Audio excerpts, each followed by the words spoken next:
네, 정부는 가계대출 옥죄기에 나선 후 서울 집값 급등세가 진정되고 있다고 진단했습니다.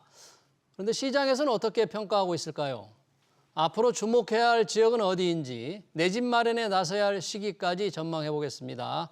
일명 빠숑으로 불리는 분이죠. 김학렬 스마트튜브 부동산 조사연구소장 모셨습니다. 어서 오십시오. 네, 안녕하십니까. 어제 박상우 국토교통부 장관이 그러더라고요. 이제 대출 관리 공급 대책 때문에 집값이 조금 안정되는 느낌이 든다. 이런 표현을 하셨던데 네. 우리 소장님은 어떻게 혹시 시장에서 그런 느낌이 좀 듭니까?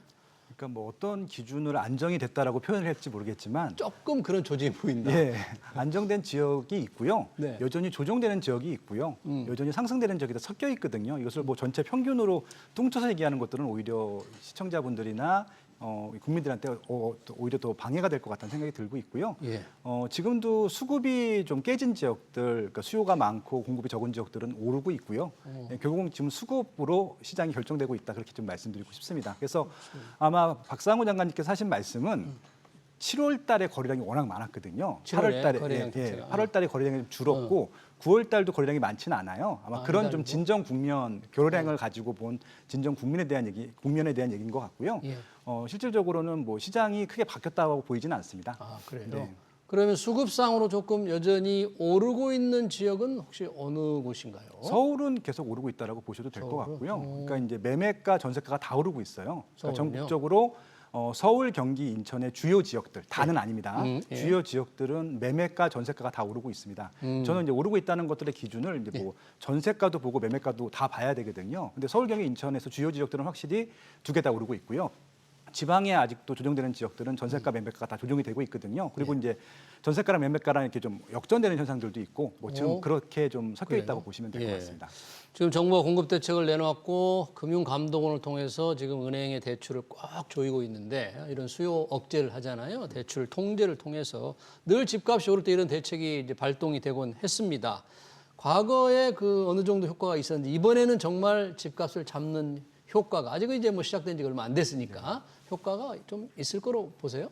그러니까 이게 효과가 있는 지역도 있고 없는 지역도 있을 텐데 예. 이게 좀 안타까운 사실은 그 효과를 보려고 하는 지역들은 효과가 없을 것 같고 효과가 생기면 안 되는 지역들만 효과가 악 영향이라고 하죠. 그런 게 그래요? 발생할 것 같아서 좀 우려가 됩니다. 왜냐하면은 실제적으로 지금 대출을 받아서 집을 세야 될 계층이나 지역들 같은 경우는 9억 원 이하 지역들이 많거든요. 예. 이제 그런 지역들은 오히려 규제를 하면 안 되는데 오히려 규제가 먹히는 영향력이 있는 지역이 되는 것들이고요.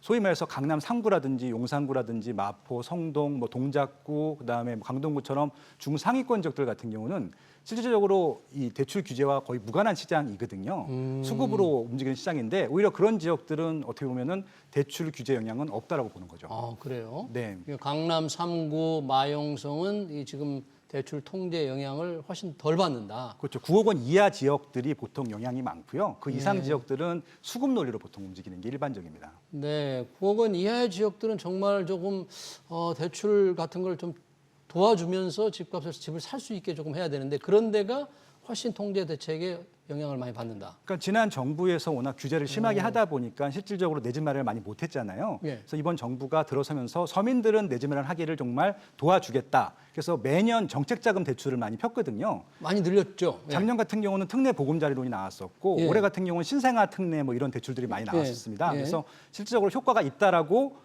어떻게 보면 정부에서 홍보도 하고 자랑도 했었는데 예. 지금 그들이 어렵게 생겼어요. 아, 지금 그게? 대출 규제 때문에. 그래서 어차피 그런 정책자금 대출들 같은 경우는 대부분 다 9억 원 이하 시장이었었는데 제가 말씀드린 고가 시장에서는 어차피 영향이 없었는데 고가 시장의 가격이 올라가는 것을 보고 대출 규제 정책을 폈기 때문에 저는 오히려 좀 서민들이 내 집 마련하는 데는 더 어려워지지 않았을까 좀 우려가 되는 상황입니다. 근데 정부는 이런 정책자금 대출을 계속 늘림으로써 집값을 올렸다는 일부 지적에 대해서 그렇지 않다. 아까 말씀하신 대로 지금 오르는 곳은 조금 가격이 비싼 동네가 오르는 거지 정책자금에 의한 대출이 매입이 가능한 곳이 집에 오르지 않는다. 그러니까 계속 지속적으로 공급하겠다 그랬는데 네. 큰 영향이 덜 받는 거 아닐까요? 그런데 참 안타까운 현실이 뭐냐면요. 제가 처음에도 설명을 드렸잖아요. 질문하셨을 때 오릅니까 내립니까라고 질문하셨을 때 제가 지역에 따라 다르다고 말씀드렸잖아요. 그렇죠. 서울 전체 평균으로 보면 올라가는 게 맞거든요. 전체로. 근데 지금 강남 3구 마용성은 올라가는데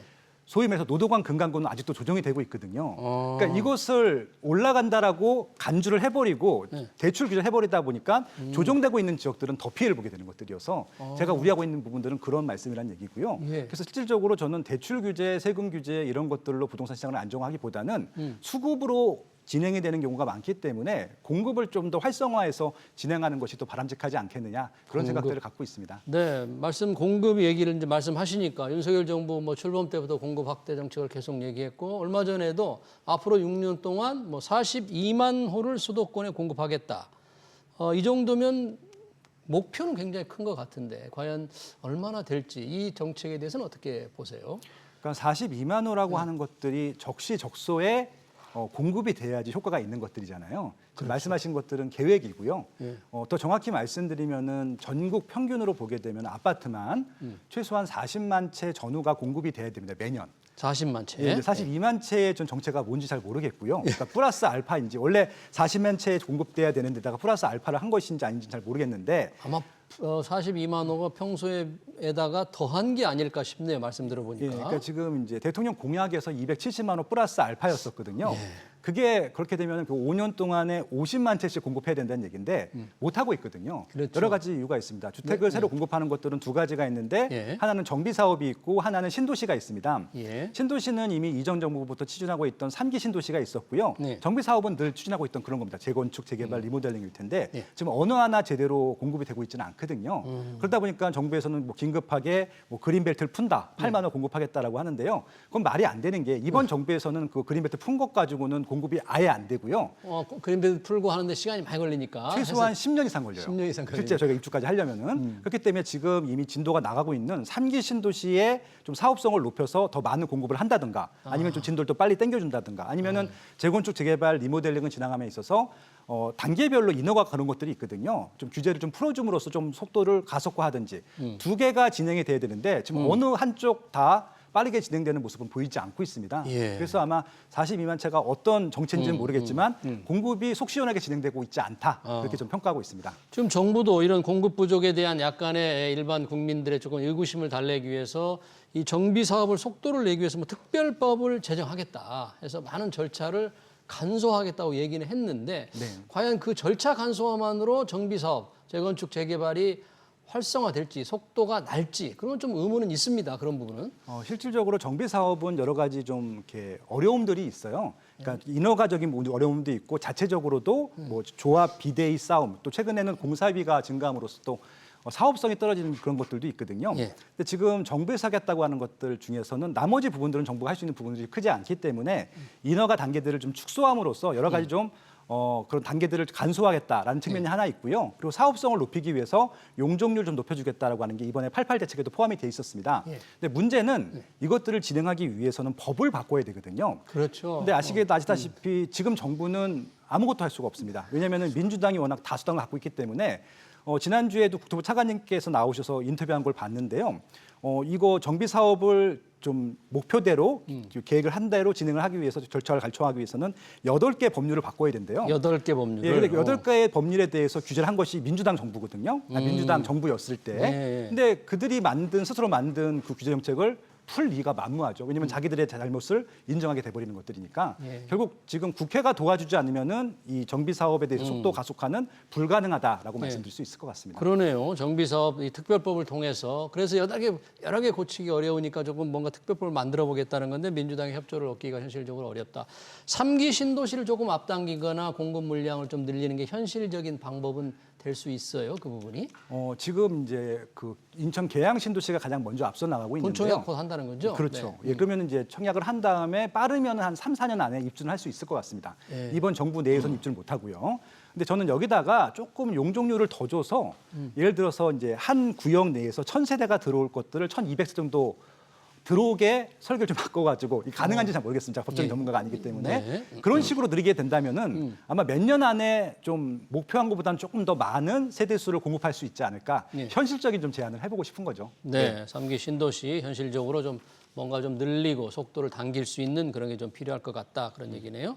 지금 저희가 이제 집값 매매 가격을 얘기하고 있는데 아까 이제 서울의 경우는 매매가와 전세가가 동시에 오른다. 전세값 동향은 어떻습니까? 전혀 좀 안정될 기미가 좀 안 보입니까? 그러니까 이제 이것도 이제 케이스 바이 케이스입니다. 예, 예. 제가 전셋값 상승을 얘기한 건 작년 4월 달이었어요. 예. 근데 작년 4월 달에도 전세가가 오르고 있습니다라고 했더니 예. 많은 분들이 반문을 하는데 지금 역전세가 나고 있는데 무슨 얘기냐라고 예. 하신 겁니다. 그러니까 제가 얘기한 지역들은 대부분 다 좋은 입지였을 거예요. 음. 예, 아마 강남구나 용산구였을 텐데 그것들이 지금 2년 거의 1년 4개월 정도 연속으로 오르고 있었거든요. 근데 지금도요. 예. 올라가는 지역이 있고 내려가는 지역이 있어요. 서울에서도. 그러니까 지금도 역전세가 나는 데가 있거든요. 역전세가 나는 곳도 있어요. 그러니까 지금도. 작년 같은 경우는 역전세가 나는 지역이 더 많았었고 올라가는 지역보다. 예. 근데 지금은 역전세가 나는 지역들보다는 올라가는 지역이 많기 때문에 다 올라가는 것처럼 보이거든요. 근데 지금 전세 문제들은 지금 터닝이 됐다고 말씀드릴 수 있는 거잖아요. 터닝. 네. 결국은 전세 매물보다 전세에 들어가고 싶은 사람들이 더 많은 거예요. 그러니까 지금 이것들을 해소하기 위해서는 전세 매물이 증가해야 되는데 전세 매물이 증가하기 위해서는 실제 전세로 내놓는 물건들이 많아야 됩니다. 이제 두 가지가 있는데 예. 하나는 신규 아파트 입주 물량이 많아서 신규 아파트 입주 그러니까 물량 갖고 있는 사람 중에서 일부를 전세로 내놓는 수요가 증가해야 되는 게 맞고요. 그다음에 예. 기존 아파트 중에서는 자가 말고 자가가 아닌 임차 물건으로 나와야지 전세 매물이 증가하잖아요. 네. 양쪽 다 증가하고 있지는 않습니다. 작년부터 매물이. 일단 입주 물량이 줄었고요. 올해도 줄었고 내년도 많지 않습니다. 예. 서울 같은 예를 들면은 통상적으로 4만 세대 전후가 들어와야지 정상적인 물건이라고 할 수 있는데 예. 지금 2만 세대 전후가 입주하거든요. 아파트의 경우에요. 예, 작년도 그렇고 올해도 그렇고 내년도 그렇고요. 지금 말씀 잘하셨는데 보통 1년에 한 7만에서 8만 정도 세대가 입주를 합니다. 아파트, 비아파트 합쳐서. 예. 근데 지금 상황이 더 어려운 곳은 뭐냐면은 예. 아파트만 말씀드렸잖아요. 예. 비아파트는 지금 전멸이거든요. 그러니까요. 우리가 그 아파트만 관심 있어서 모르셨겠지만 아파트만큼 늘 비아파트가 공급이 되고 있었습니다. 아파트 거의 비슷하게. 예, 전세 사기니 기타 등등 어려운 문제들 때문에 비아파트 시장이 완전히 괴멸이 됐어요. 지금 아파트 물량도 적은데 비아파트 쪽은 아예 없거든요. 올해 지금 전세 난이 아니고요. 내년하고 내후년은 엄청 심각한 전세난이 올 것 같아요. 내년과 내후년에? 예, 왜, 예. 왜 그렇게 보셔요? 말씀드린 대로 비아파트 쪽은 지금 공급이 없거든요. 비아파트 공급이 그러니까 없으니까. 저가 주택들 쪽에서부터 문제가 생길 것 같아요. 그걸 걱정해서 국토부가 왜 빌라를 짓는 경우에 계속 무제한으로 사주겠다 그런 정책은 발표를 했는데 그것도 실현되는데 시간 때문에 좀 그럴까요? 그건 정부의 생각이고요. 만들어줄 사람들이 필요한 거잖아요. 정부가 만들지는 않으니까. 그렇죠. 제 지을 주변에 사람들이. 있는 사업자들 봐도 만들고 있느냐? 만들고 있지 않거든요. 그러니까 정부가 그래요? 제값에 사줄지도 의문이고 중요한 것은 뭐냐면은 이 사업을 하시는 분들 같은 경우는 안정성이 되게 중요하거든요. 예. 그러니까 지난 정부에서는 정상적으로 만들고 있는 것들을 다 어찌 보면은 중과를 해버립니다. 그러니까 이게 사업자들도요 취득세 중과, 보유세 중과, 양도세 중과를 합니다. 사업자들은 중과되는 세금 제도에서는 주택을 만들지 않거든요. 지금 중과 제도가 풀리겠다라고 하는데 풀린 게 없다고 말씀드렸잖아요. 법이 통과가 안 돼서. 법이 통과가 안 돼서 그것도. 예, 그럼 당연히 사업자 입장에서는 공급을 하시겠습니까? 입장 밖으로 가면 그렇죠. 안 하는 거죠. 세금 때문에. 그러니까 결국은 정부의 계획들은 되게 많고 좋고 그런데 실적으로 이것들이 실행이 되는지 여부들은 별개의 문제라는 것이죠. 그러네요. 지금 비아파트 공급을 확대해서 빌라 공급을 확대해서 아파트로 몰리는 수요를 줄이겠다는 게 지금 88 대책의 중요한 취지였는데 현실적으로 그런 빌라를 지으려고 하는 사업자가 많이 있겠느냐 그런 이제 의문을 좀 가지고 계시네요. 그렇습니다. 그런 부분은 조금 앞으로 아파트 전세에 조금 영향을 미칠 것 같고요. 지금 임대차 입법이라고 있잖아요. 전월세 상한제, 계약갱신 청구권 이게 시행된 지 4년이 됐습니다. 한 번 정도 연장을 해서 자, 이 제도 이거는 어떻게 영향을 지금 미치고 있는지 이거는 어떻게 해야 됩니까?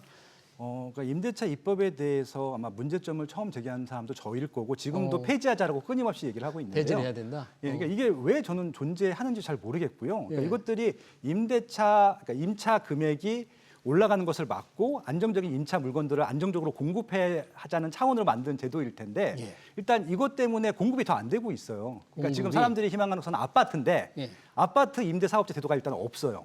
근데 아파트. 일반 개인한테 아파트를 투자해서 전세로 내놓고 있는 것들도 좀 막고 있잖아요. 네. 엊그저께 발표됐던 전세 대출 규제는요. 예. 갭 투자하지 말자는 얘기거든요. 갭 투자를 못하게 하기 위해서 전세 대출을 막아버리죠 그때. 예, 그러니까 지금 여러 가지 제도들이 다 이렇게 혼재가 되어 있는데 어느 하나 임차 물건들이 공급되는 쪽으로 긍정적인 영향을 주는 게 하나도 없습니다. 임대차 입법은 2020년도부터 실효가 됐고요. 예. 2022년도, 2024년도에서 지금 4년 차가 됐습니다. 말씀하신 예. 대로요.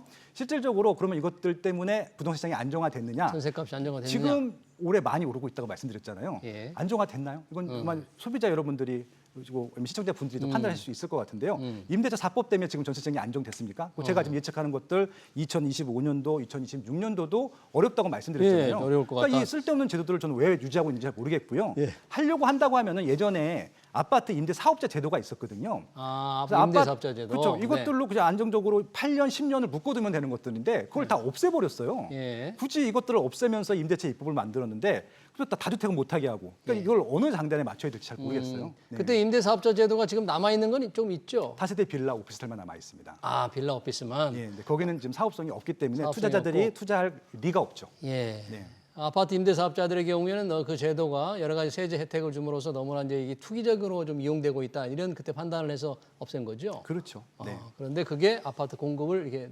늘리는데 큰 전세 공급을 늘리는데 큰 문제가 되고 있다. 그렇죠. 예, 걱정되네요 이런 문제. 그러면 지금 전세값이 계속 오르면 그 자체가 집값을 지금 밀어 올리는 그런 또 상승시키는 요인이 되는 거 아니겠어요 이게? 그게 정말 안타까운 현실은 뭐냐면요. 예. 고가 지역이 있고 저가 지역이 있어요. 예. 고가 지역들은 전세가가 올라간다 하더라도 매매가에 영향을 주지는 않습니다. 왜냐하면 고가 전세가율이 낮아요. 아, 50% 미만입니다. 워낙 집값이 예, 예. 높으니까. 그러니까 음마아파트 전세가 올라간다고 음마아파트 가격이 올라가지는 않습니다. 이게 다른 거죠. 근데 저가 지역은요. 전세가랑 매매가랑 거의 붙어 있거든요. 전세가가 올라가면 매매가가 올라갑니다. 그러니까 지금 서민들 입장에서 보게 되면요. 이게 양날의 검이 되는 거예요. 전세가도 올라가, 매매가도 올라가. 그런 겁니다. 결국은 이분들이 선택할 방법은 딱 하나밖에 없어요. 예. 하급지로 갈아타기를 합니다. 서울에 있는 분들, 하급지로? 예. 그러니까 서울에 살던 분들은 경기도로 가고 예. 인천으로 가고 결국은 가만히 냅뒀으면 안정된 시장이 경기도 인천까지 시세가 올라가는 시장으로 퍼질 가능성이 높은 겁니다. 이번 그러네요. 규제 정책 때문에. 네. 그동안에 서울에 보면 이제 강남 위주로 올랐고 조금은 집값 확산세가 퍼지고 있는데 뭐 다 오른 건 아니다고 했으니까 앞으로 좀 상승이 예상되는 지역이 있다면 어느 곳일까요? 지금 말씀하신 대로 원래 하급지들은 올라가는 시장이 아니고요. 상급지만 올라가야 정상이거든요. 근데 지금 하급지까지 올라가게 생겼어요. 그러니까 지난 정부에서 그걸 한번 경험했잖아요. 예. 규제를 함으로써 규제적이 다 올랐거든요. 이렇게 예. 쭉쭉 피는 밀가루 반죽을 이렇게 칼국수 피듯이 피는 효과들로 다 이렇게 전국을 다 올리게 했었잖아요. 네.